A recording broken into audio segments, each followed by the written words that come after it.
Interface Video, in cooperation with Fairfield Federal, presents Fairfield Today.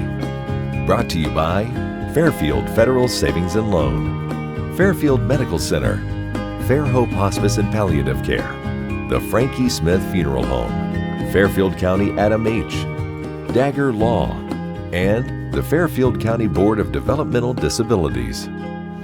Hello friends, and welcome to Fairfield Today. Pleasure having you with us as we move it seemed like so quickly into 2022, already into February, and gosh, where does the time go? You know, it's been winter here in Ohio. We're a little anxious to move through that. I get that. I understand how that works, but we thank you for joining us here on Fairfield Today. One of our favorite subjects to talk about in Lancaster and Fairfield County we're just so fortunate and blessed to have so many great museum type settings we go to. I think it all kind of started with the Georgian just a block or so away here, but it's evolved into so many great businesses and places to go and see things. Certainly in Lancaster, that's one of the draws here with the rich history that we have. And one of them that's I think about 15 years ago got to start here is the Ohio Glass Museum. Pleasure to have back on with us President of the board, Mike Shook. Mike, thank you for joining us. Hey, good, Paul. Good to see you again. Always glad to have you on. Too bad it could have been a little warmer. I could have had my cargo shorts on, my golf shirt. I don't think anybody needs to see that, Mike, but thanks for sharing. That's all right.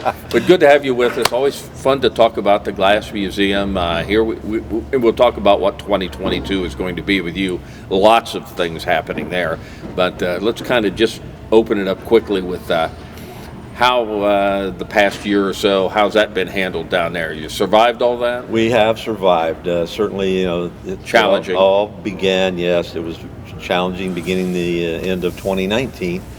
2020 then really proved to present a lot of obstacles and a lot of challenges for us. We weathered that storm. We came through 2021 in just an amazing fashion. Much to all of our surprise, that we just ended the year on a very, very high note. That's great. And with nothing but energized for what lays ahead for us in 2022. And you got the very cool ball here at the New Year's Eve. Yeah. I mean, that's turned into quite an event. Yes, had a good turnout. Parks department involved in that. We were blessed with some unbelievable, almost sweater weather. Better weather than it is now. That's for sure. So that certainly was a high note for the community as well as for the Glass Museum. So 15 years now, the Glass Museum, and I've shared this story before. The first inklings I got maybe 16, 17 years ago, they were going to have an Ohio Glass Museum, and I remember saying to somebody, why would we want that? I don't know, Tim Schaefer was talking about it. I don't even know who was talking about it now. But a glass museum, why would we want, it's glass. I'm thinking plates, cups, and that's a big part of it. But there's so much more that goes into it, and your place is just an endless supply of just wonderful things to see. Yeah, well, again, it's our mission to be the guardians and the keepers and managing the history of this community and how rich it is in glass manufacturing. Sure. Libby Exhibition still going on right now? Fantastic exhibition. I invite all the folks that if you haven't been down to the museum to see this is a phenomenal exhibit in collaboration with the Libby Glass Company, the Libby House Foundation, and a handful of avid Libby glass collectors in the Toledo area made this exhibit possible. And it is just an exquisite and fantastic display of 200 years. It's almost unheard of. With their beginnings in 1818 until the present, they have been making glass, and it's a chronologically arranged exhibit, which is very unique in itself, that takes you from 1818 up to 2022. Well, it's a great job down there. It's something that I had no idea of this. 2022 has been designated by the United Nations, no less than the United Nations, It's the International Year of Glass, made for you. It just fit Perfect. into Like a glove. a marketing strategy Oh, my. that we can capitalize on Coming that. out of all this, and now Exactly, and this is a global celebration, and we've already started the planting of the seeds of things nice. to look forward to that can be associated with this unbelievable event. sure. So on our social media platforms, we've already, like I said, we've been slowly but surely introducing that topic. And, it's always changing down there. You're never static. I'll say that about the Ohio Glass Museum, which I'm sure you're a big part of that. The only thing constant is change. Oh, yeah, and that's the absolutely. thing you do, but you've got a big expansion going on. 1,500 feet. Are you building another floor on, or how does that all work? Well, actually, again, the building we know is, dates back to nearly early 1900s construction, and maybe even before then. Most of the space has been recovered and been Sure. modern, Yeah. updated, but we still had a lower level, a basement, if you will, Okay. that had been unimproved. Sure. And as we grow, we're having growing pains. Our archive is expanding, so we need more storage space for that. And then we're launching and embarking in a new effort of arts and education.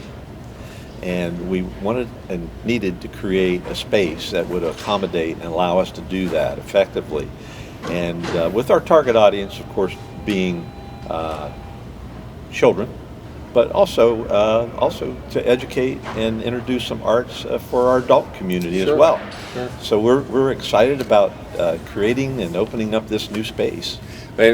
And one of the things I know you do down there, you have glass blowing, you have demonstrations, you have classes, and I think you've even brought a sample here as we move Yeah. into just a couple of weeks away from Valentine's Day. Oh, yeah. Kind of, again, your time of the year for the glass place. Yeah, we annually we have an event that pretty much carries on for about the whole month of February. It's Hearts on Fire, kind of a play on words, especially when we're talking about molten glass, 2,000 degrees.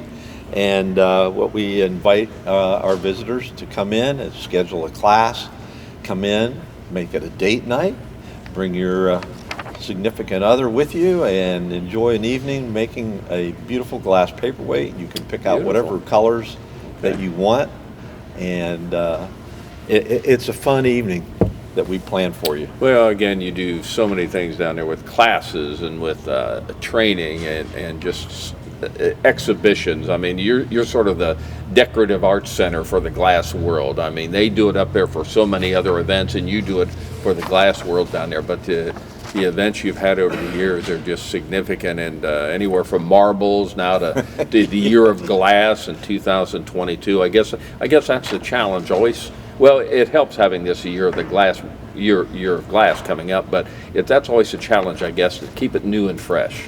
It is a challenge, but we have a great team of artistic talent that keeps that passion and that energy and that looking forward.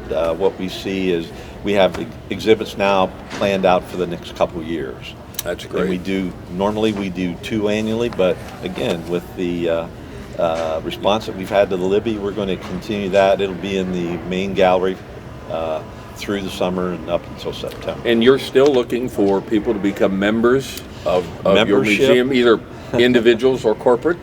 Membership. Can't say it enough. We have senior members, we have individuals, we have family membership programs or packages, and certainly we're always looking for corporate partners Sure. that will help and sustain us as a nonprofit. A lot of things are just not possible unless people are coming through the doors, enrolling and enjoying our classes that we offer, we need that corporate sponsorship. And I know you have a great staff of volunteers Yes, that we are do. very dedicated from day one to seeing this thing come into first fruition, and now to keep it going and do all the things you do. But it wouldn't be possible without all the good people that really help out. Volunteers are just without our volunteers, it just wouldn't happen. Those are the people that are there when the doors open, and they're there when we turn out the lights. And we need volunteers, and we're always looking for those people that have a few hours of time in their week. Come down there, and we need docents, help us work special events, work in the gift shop. Our gift shop is a fantastic venue. It's a unique shopping experience, so if you get a chance to come in and shop, we invite you to do that. What are the hours down there for? During our winter hours right now, we're open Tuesday through Saturday, 12 to 4, closed on Sundays and Mondays. Okay.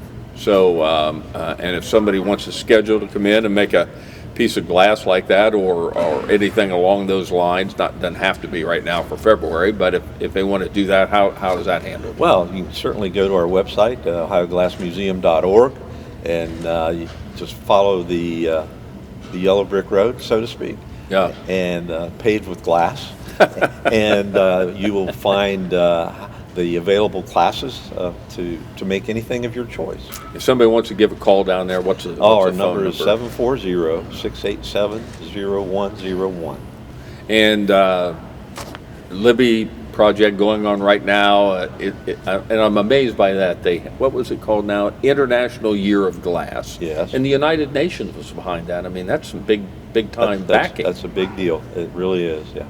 Are there other museums around like yours? Not here in Ohio, but do you collaborate, or do you work with other ones? Yeah, well, we're part of the... Maybe pass around exhibitions? We're a part of the museum network. And, okay. All museums, not necessarily glass. Right, okay. Right. So, but I do know that there's a lot of glass studios that are also launching and getting programs moving to help celebrate this event. Well, it's always fun having you on. Again, you're someplace that really grows and really changes, and again, it's just fun to talk about the Ohio Glass Museum. Mike Shook, who's president of the board down there, chief cook and bottle washer, a little bit of everything, and in this day and age, we understand how that works. So again, best of luck. We'll be down, and maybe we'll get some glass blowing experience here, and look to February and see how that works. Memberships, sustainability, financial support, our donors, and volunteerism is a key to our operation. OhioGlassMuseum.org. OhioGlassMuseum.org. Very good. Mike, thanks for joining us. Thank you, Paul, very much. Thank you. We'll be back in just a moment. Life is unpredictable. That's why estate planning is important. Estate planning provides you comfort and peace of mind knowing that you're taking care of your loved ones and ensuring your legacy lives on just as you envisioned. You lived a life that is beautifully and uniquely yours. You deserve an estate planning attorney who understands that and creates a plan as unique as you and in the best interest of your loved ones.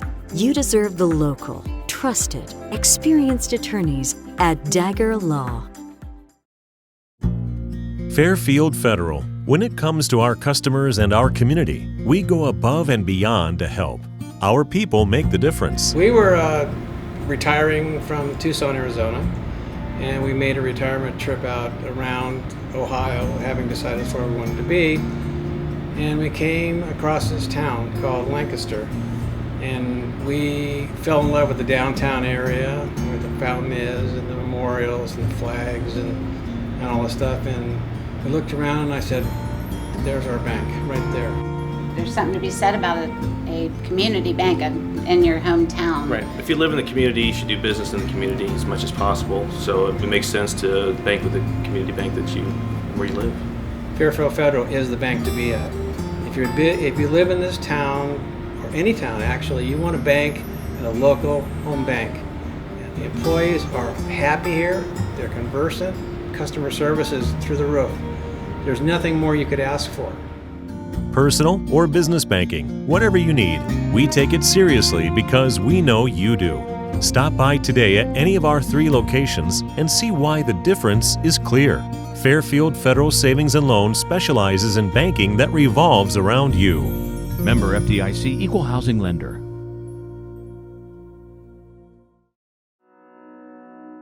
The Frankie Smith Funeral Home and Crematory in Lancaster and the Johnson Smith Funeral Home in Baltimore have a long and wonderful history of serving our community. Feel free to give us a call at 740-653-0652. Stop in and see us at either of our two locations, 405 North Columbus Street in Lancaster and 207 South Main Street in Baltimore. Respect for tradition, regard for change.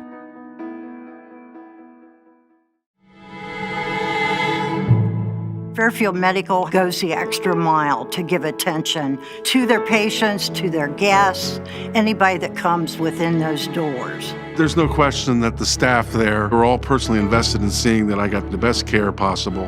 The staff was so comforting. I felt like she was in the best hands. They basically gave me a second chance at life, and I'm going to make the most of it.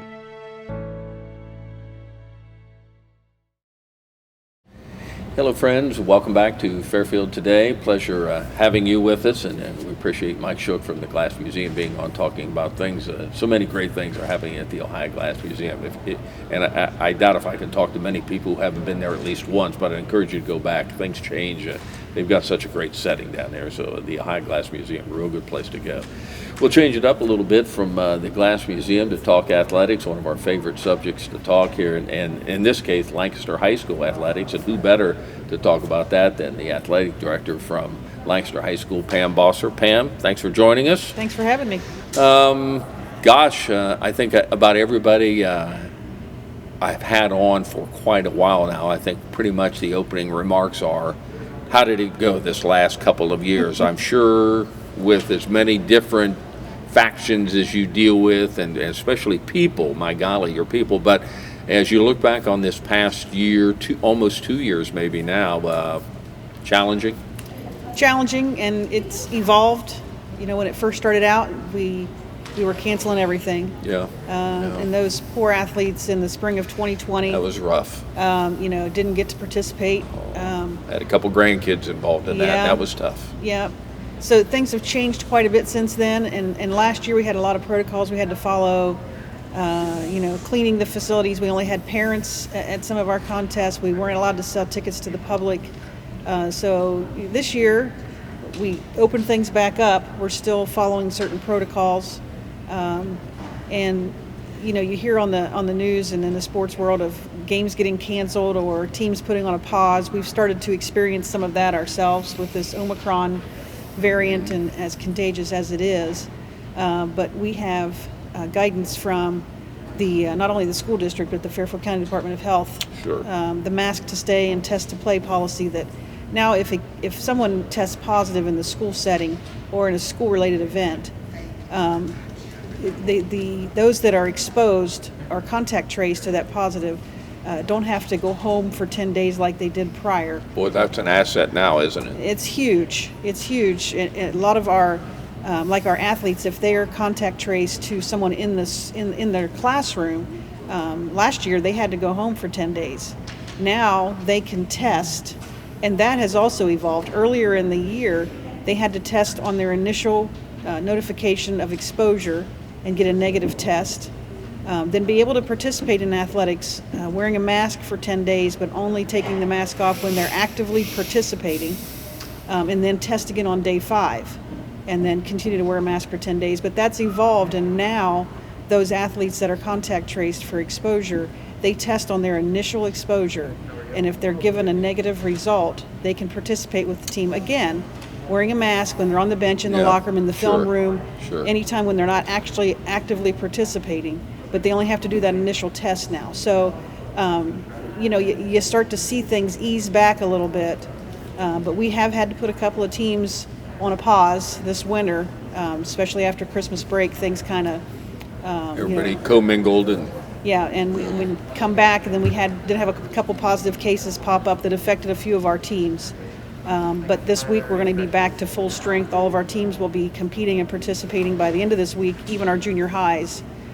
So I think we may have rode out this wave, this post-Christmas wave. We've kind of ridden that out, and hopefully we'll get back to some more stability with our teams. I can imagine, not so much now, as you say, sort of maybe moving through this, but let's say a year ago, I would imagine probably you thought every day when you came into work, we'll see what email awaits me today. The changes were unbelievable. Yes, and still today I have days like that. Not as often. Mm-hmm. You have a to-do list on your desk, and some days I don't even touch that to-do list because I'm making phone calls to parents and setting up kids and making sure they're getting their tests so that they can go to practice that evening. But I really have to give a lot of credit to our coaching staff. It's been very difficult on them, and they have gone above and beyond, making sure that kids, reminding kids to wear masks. Even when they're not required to, the coaching staff feels it's important for those kids to wear masks because they want to be able to finish their seasons. Helping those kids to locate the tests. We have tests available down at our district registered nurse's office at Stanberry. But making sure that when they go onto a bus, because if a kid tests positive the day after you take a trip, then you got a contact trace. So I'm telling my coaches, when you go onto the bus, the kids get in their seats, take a picture. Yeah. You can refer to that picture to see who was within 3 feet, because they have to wear a mask, but you trace to 3 feet when they have a mask on, to 6 feet when they don't have a mask on. So, making accommodations at practice, making sure they're sitting 6 feet apart from one another in a team meeting, just all the things that you wouldn't think that are now on the shoulders of those coaches, extra responsibilities, just trying to help those kids to be able to participate as fully as they can. And I would imagine now, having been gone through this for a year and a half plus, it's a lot easier now to talk to kids and get them to listen, wear masks. I'm sure early on it was, we don't want to do that, we don't like it, but now this is a way of life now. Right, and they understand that. And unfortunately, this generation, they're going to, having gone through this, and all the expectations we've had for them, I think that when you ask an athlete to wear a mask, just out of an abundance of caution, they're complying. And, again, you mentioned a little bit, I kind of think of maybe the kids that maybe are seniors this year, boy, their high school years or maybe a little middle school time, it's been challenging. So again, a lot of credit to the coaches and to the young people who've weathered this storm and stayed at it. It'd be easy to say, I don't need this. Well, and if you look at it, our current ninth graders, the last year that they had a full, normal, regular year, they were sixth graders. And our sophomores, they were in grade school. Seventh. So, when you sometimes see behaviors in the hallways and you think, my goodness, why aren't we in high school? They're kind of like middle schoolers, and we're getting away from that. Earlier in the school year, it was like that, I spent some time at Stanberry in the freshman building. I spent some time in the junior highs, and the behaviors between a junior high hallway during class change and a high school hallway during class change are vastly different. But earlier in the school year, we were seeing some of those junior high type things taking place in the hallways because those kids, the last time they had a normal full year, they were sixth graders, seventh graders. How much better is it having the kids back in school? Oh, mean, can you just see dramatic changes in the young people? So much better. Oh. So much better, and for their mental health as well. Yeah. They need that socialization part of it. They need that, and they need some consistency. Yes. Yeah. It's been challenging. Something I wanted to talk about here was our old buddy Gary Mahler, who was a predecessor of yours. Maybe he was even AD when you were in school. I'm not sure about that. He was actually a principal at General Sherman when I went to Sherman. Okay. So he was an athletic director when I first started coaching. Okay. He started this Wall of Honor, and we're into February now. We've got some things coming up here. Got some additional awardees, honorees. Yes, we do. So the Gary Mahler Athletic Wall of Honor out at the high school, those are all the pictures you see when you walk in to the building, the Beautiful gymnasium when you walk entrance. In there. So we try to induct, and we didn't have an induction last year. We try to induct several people every year. And this year we have 5 inductees. And these 5 inductees, 3 of the 5, have been on our radar for many, many years. 3 of the inductees are 3 of the McKnight boys: Chris McKnight, Chad McKnight, and Brett McKnight. And we have wanted to get them in since we formed the committee 4 or 5 years ago. They have always been a topic of conversation, and we have always wanted to induct them, but every year 1 or 2 of them have been overseas. Sure. Playing basketball. Sure. So we kept putting it off because we wanted them to be there. We wanted them to be present. That this year we decided, even though Chris is still overseas playing basketball, it's time to do it. It's time. We need to do it. We've spoken to Chris about it, and Chris is good with it. He's okay. Dave Davis is on the committee. I don't know if you know Dave. Coach Davis. Everybody knows Doc. Coach Davis. And so he's been communicating with the three McKnight brothers. And Phil's already in. Phil, the oldest, he is not in. Oh. He is not in. But he's doing some fantastic things in the community. I've had him on here several times. What a great story. Phil. Yeah, he's just his involvement with our youth in the community, in the basketball world. Thunder. He's just been doing just amazing things for our youth. So we're these three McKnight boys. If you look at their stats at high school, all three of them are leaders in many of our stats that we keep. Career rebounds, I believe Chris is our leader in career rebounds.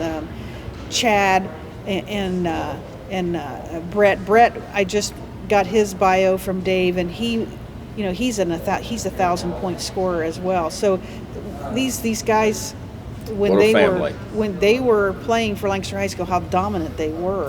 How fortunate. Players of the year, OCC District Players of the Year, State Players of the Year. They just their list of accolades. Like I said, we've wanted to get them in for years, and we decided we need to do it, and Chris is okay with that. I always told Jack Greathouse he can thank his lucky stars that McKnights live here in Lancaster, because those boys were dominant. The whole family was just what a fine family of parents and young kids. Yes, and we are also inducting Sam Vale. Sam Vale played soccer for us, and we didn't have anybody on the wall for soccer.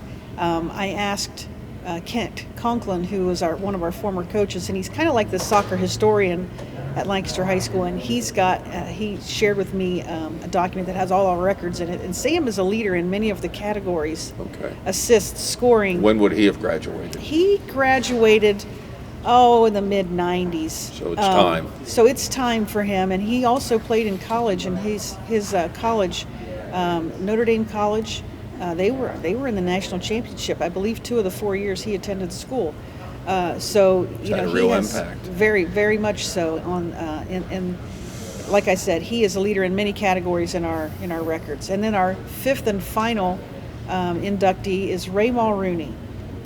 Ray was a teacher at Lancaster High School. He still lives here in Lancaster with his wife Charlotte, and he did not graduate from Lancaster High School. We have an honorary category. He was the statistician for the football team for 40 plus years. I don't think he missed a game in 40 years. He dedicated. Very dedicated. He also did film for the basketball team.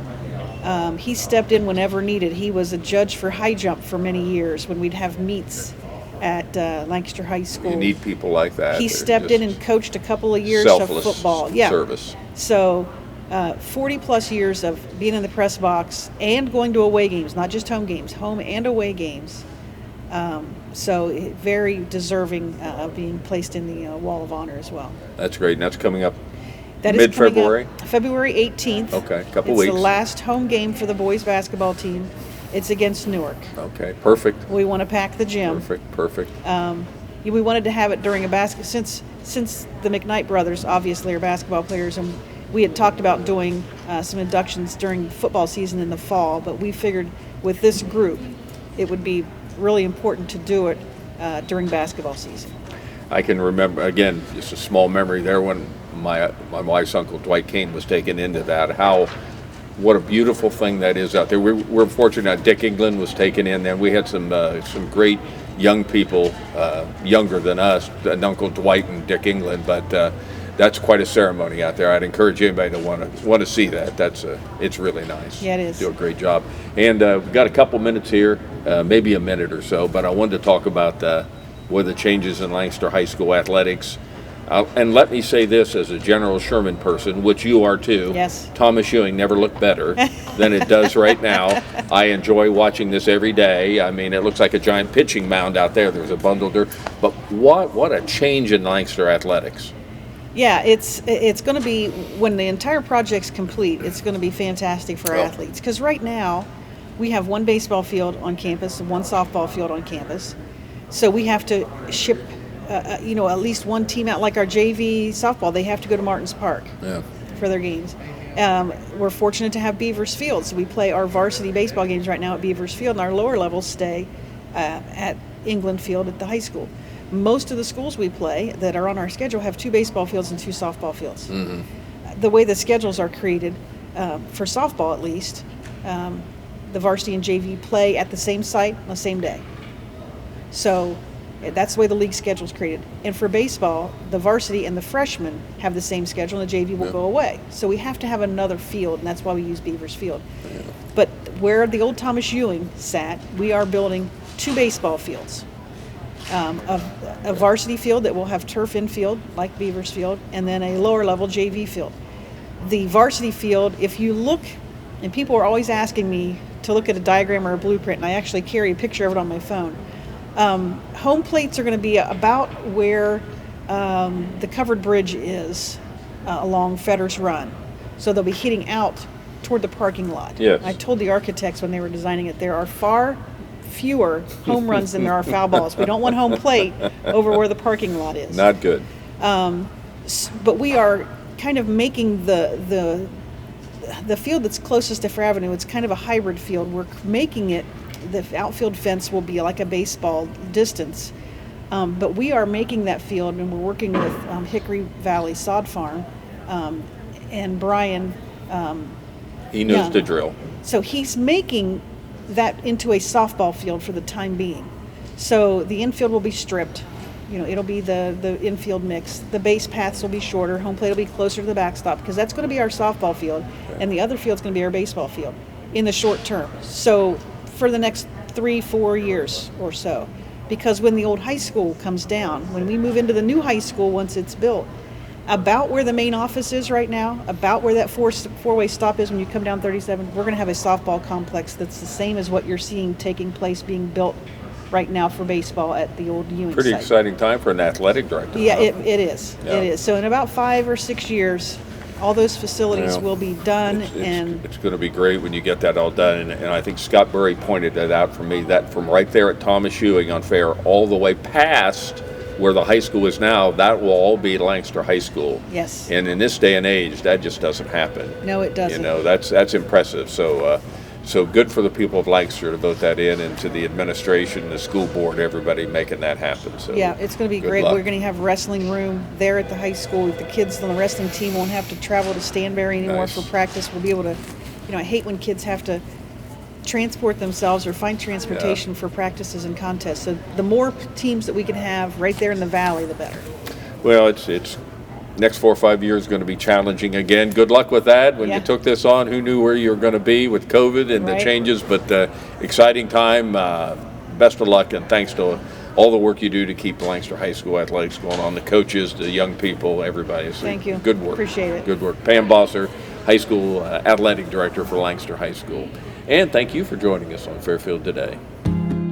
Interface Video, in cooperation with Fairfield Federal, presents Fairfield Today. Brought to you by Fairfield Federal Savings and Loan, Fairfield Medical Center, Fair Hope Hospice and Palliative Care, the Frankie Smith Funeral Home, Fairfield County Adam H., Dagger Law, and the Fairfield County Board of Developmental Disabilities.